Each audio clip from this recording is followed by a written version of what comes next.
And a lot of people like to say that, oh, well, it's not the same thing in the fight. I like to say that it is the same thing. If you could touch somebody in the sparring, you could touch them in the fight. You know what I mean? And Bivol is a great fighter, but like I said, every time I get in there with a great fighter, it puts me to a different mindset because I know, these fighters are very dangerous. So when I was sparring with Bivol, I sparred him a lot, and you could go ask him, whoever his people are. I'm not no liar. I heard him the last time we sparred.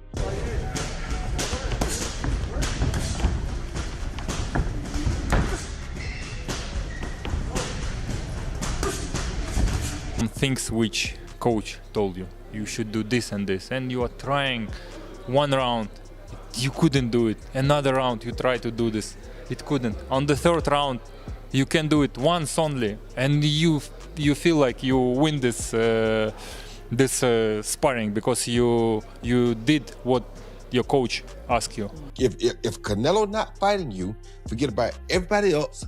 Go straight to Usyk. Don't play with nobody else. All right? Anything else can taint the Usyk fight.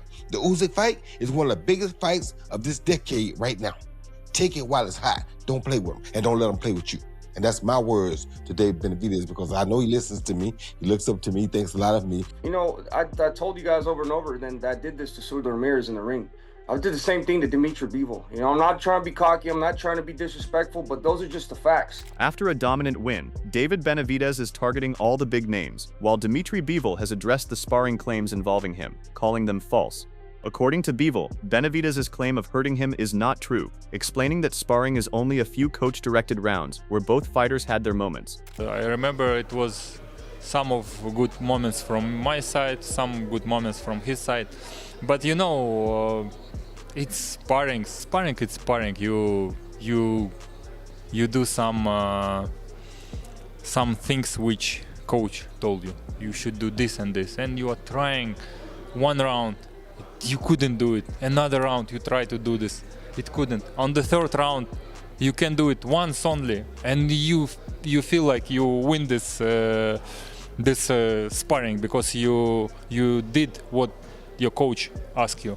He describes sparring as just a part of training, where fighters have limited choices, unlike a real fight where a boxer must adapt and find ways to win. In the fight, they ask you to do something. You will not waste your time if it's not good. You will try to do another things, another. And sparring is training. On the other hand, Benavidez is challenging Bivol and others who witnessed the sparring to confirm how he hurt him, insisting he is not lying.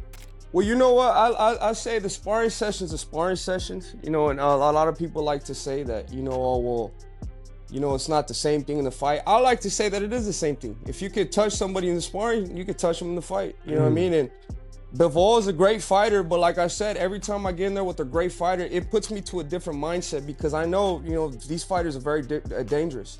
So when I was sparring with Bivol, I sparred him a lot, and you could go ask him, whoever his people are. I'm not no liar. I heard him the last time we sparred. Unlike Bivol, Benavidez insists sparring top fighters is not easy and says that even though he was less experienced at the time, he still managed to hurt Bivol significantly. Also, too, with these top fighters, when you're a top fighter, there's no easy sparring because it's like how you said, you're trying to show how good you are, they're trying to show how good they are. At the time when I sparred Bivol, he was already a great fighter, So, and I was still young, 22 years old. I was trying to make a name for myself. I had become champion already, but he had way more experience than me, but I did what I did with him with the experience I had, And like I said, now I'm smarter, faster, I know how to work more, and I've become an all-around better fighter. At the same time, Benavidez, after stopping Zurdo in an interview with Sean Porter and Sean Zeidel, has confirmed that his next fight is against Bivol. No, yeah, for sure. So we're already in talks with that. But first things first, we got to see how he comes out.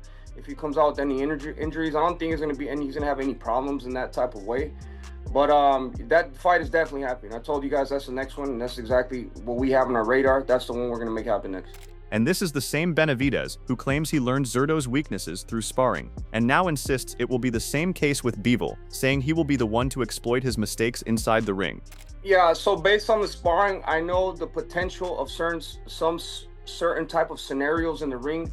you know, for a fight to change, a fight to end, it only needs 1 second or one good combination. So I know that I told you guys over and over then that I did this to Sudo Ramirez in the ring. I did the same thing to Dmitry Bivol. You know, I'm not trying to be cocky. I'm not trying to be disrespectful, but those are just the facts. You know what I mean? So I'm coming into this 100% confidence already. I'm not riding on my high horse. I'm not letting the confidence just lead me because I still put in the work. So I put in so much work. That's why I work so hard. With that, Benavidez sends a strong warning to Bivol, insisting that if the fight is made, he will beat him worse than he did to Zurdo. He claims in his heart he believes he is already pound for pound #1, but still feels he must defeat Bivol to fully cement his legacy. At just 29 years old, he says he is not only making history, but actively writing it with every big fight he takes. I'm not a dirty fighter. I don't use dirty tactics. And that elbow that I hit him with was, you know, completely unintentional. But when you're throwing punches and bunches like that, man, I was throwing 10-piece combinations every combination I threw. So it's sometimes that happens. But like I said, I'm not a dirty fighter. I've never been a dirty fighter, and I never will be a dirty fighter. So for anybody saying that I elbowed him intentionally, I didn't elbow any. I've never been a dirty fighter, like I said, and I didn't do that intentionally. Whether the fight gets made or not, and whether these sparring claims ever get tested inside the ring, one thing is clear: Benavidez is now being labeled as a true monster who is willing to face anyone. In the mix of his potential future opponents, the name Oleksandr Usyk, the king of the heavyweight division, continues to surface. Teddy Atlas also gives his view, saying if Usyk could move from cruiserweight to heavyweight and succeed, then Benavidez could step up and do the same, and even compete with him. The great Usyk, and I call him great, and he deserves to be called great. The great Usyk is heavyweight champ. He used to be cruiserweight champ. If he could move up and do it, you're going to tell me Benavidez can't do it? I know that you can make the argument, and I get it, that Usyk started at cruiserweight and went up to heavyweight. That Benavidez started at a lower weight, light heavyweight, and moved up and now got to make another move. All right. Benavidez has his eyes set on Bivol, but boxing legend Roy Jones Jr. is urging him not to wait for any other fight and instead go straight at Usyk. He describes it as a matchup with real potential and momentum right now, warning that if Benavidez delays, the opportunity could slip away. Jones believes the biggest fight for him is against Usyk and says he should leave Bivol or any other offer aside and immediately pursue Usyk, especially since Canelo has never shown real interest in facing him. If Canelo not fighting you, forget about everybody else. Go straight to Usyk. Don't play with nobody else. All right? Anything else can taint the Usyk fight. The Usyk fight is one of the biggest fights of this decade right now. Take it while it's hot. Don't play with him, and don't let him play with you. And that's my words to David Benavidez, because I know he listens to me. He looks up to me, thinks a lot of me. I'm going to tell him it's okay to say, no, Patai, you haven't proven yourself right now. I want somebody who's proven like I am. I want Usyk. That's what he should do, without a question. At this stage, Roy Jones Jr. and Andre Ward are locked in a heated debate. Jones claims Opetaia has not yet proven himself, while Ward responds by pointing out that Jai is already ruling the cruiserweight division, where there are limited top names. Jones questions Jai's resume compared to Benavidez, but Ward disagrees, saying he has already proven his level. In Ward's view, Jones pushing Benavidez toward Usyk is more about name value, since Usyk carries bigger fame than Jai. Listen, Opetaia has proven himself, but he's not the name. He's not the name as an Usyk, not as big money. So who's he beat? We gonna do that Who's he really another beat? day. He's been at the weight class, at that cruiserweight weight class. You know, it's not a lot of big names. It's not a lot of big names at that cruiserweight weight class. Am I making that up?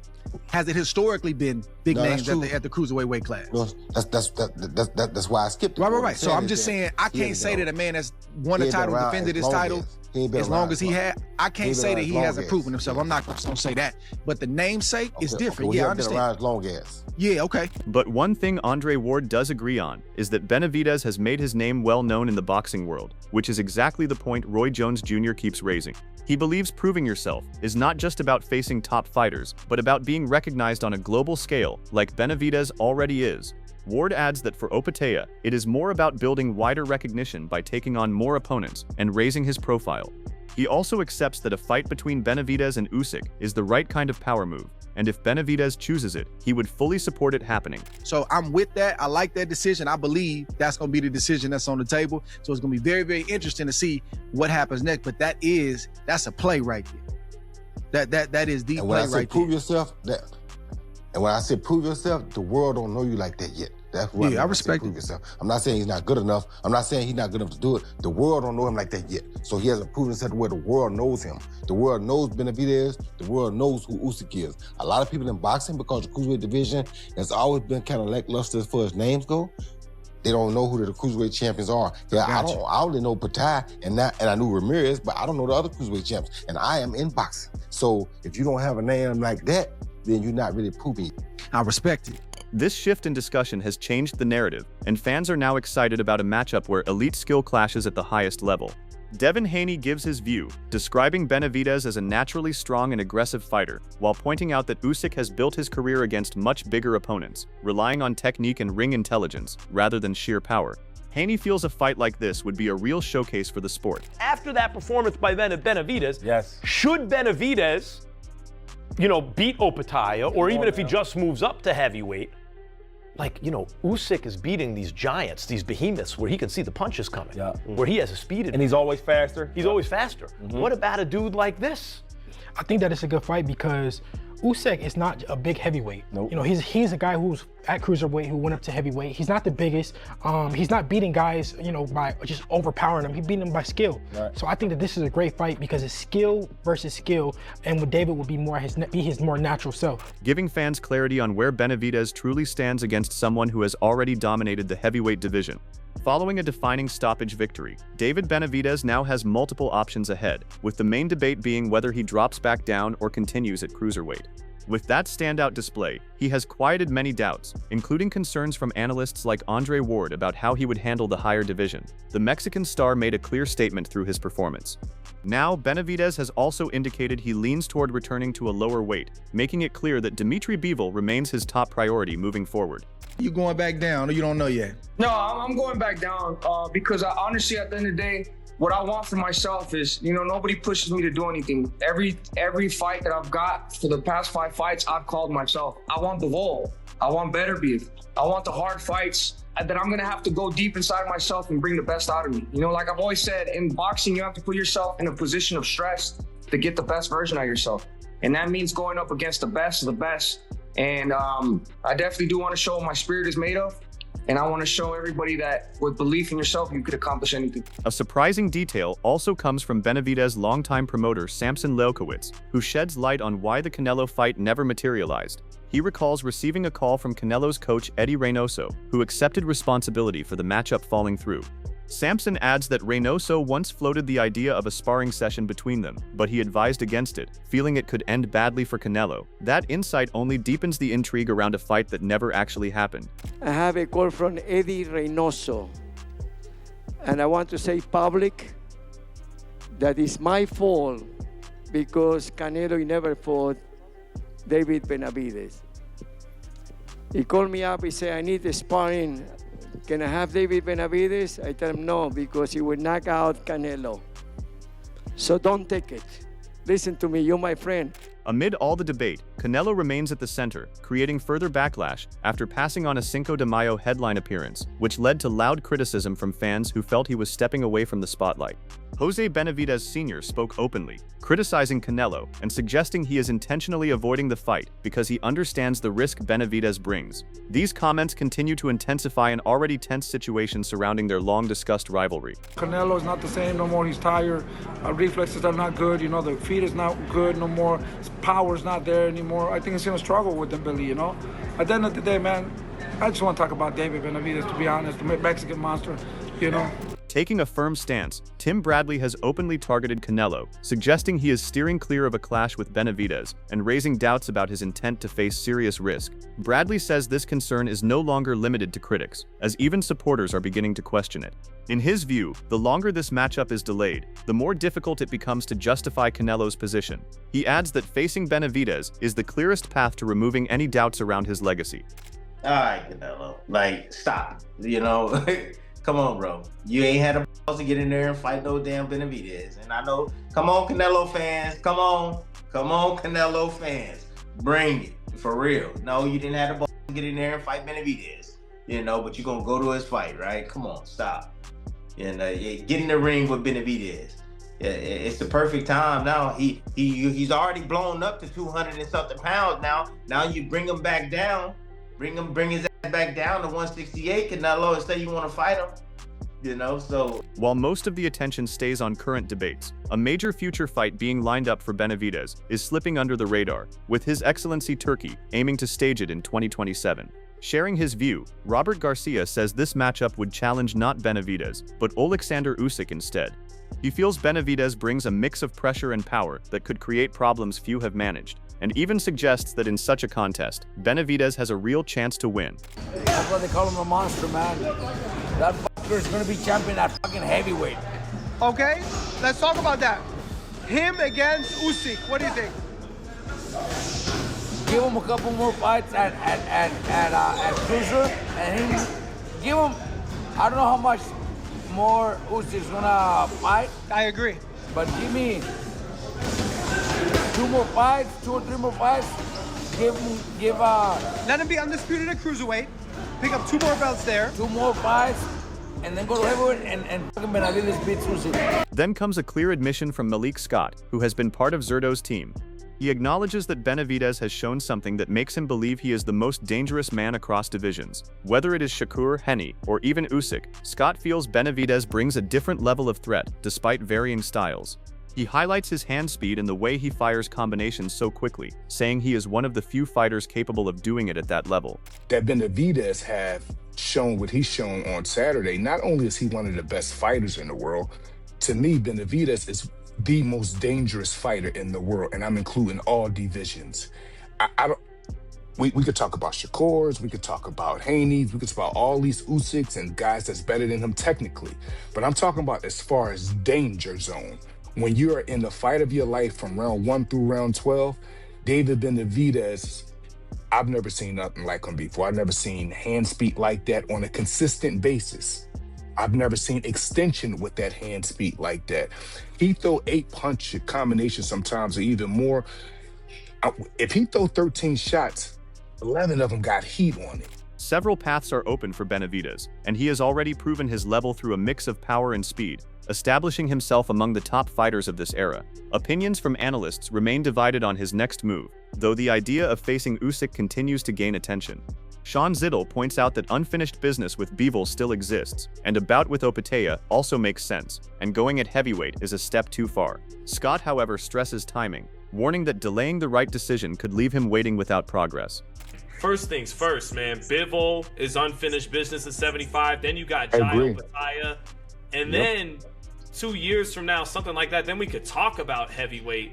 But I feel like that's a step too far. Like, I want to see him finish unfinished business at 75 and then run it with Jai Opatea first, man. I feel like heavyweight is just too out there right now. You know what I keep in mind? I'm with you 100%, but when I look at the structure of this young man's career and how if he don't make a move, he'll just be sitting around. So as the options line up and the pressure keeps building, one decision could shape everything for Benavidez, from legacy to future matchups. Whether it is Bivol, Usyk, or someone else, the next move matters more than ever. If you enjoyed this breakdown, make sure to like, subscribe, and drop your thoughts in the comments below. Who Benavidez should fight next?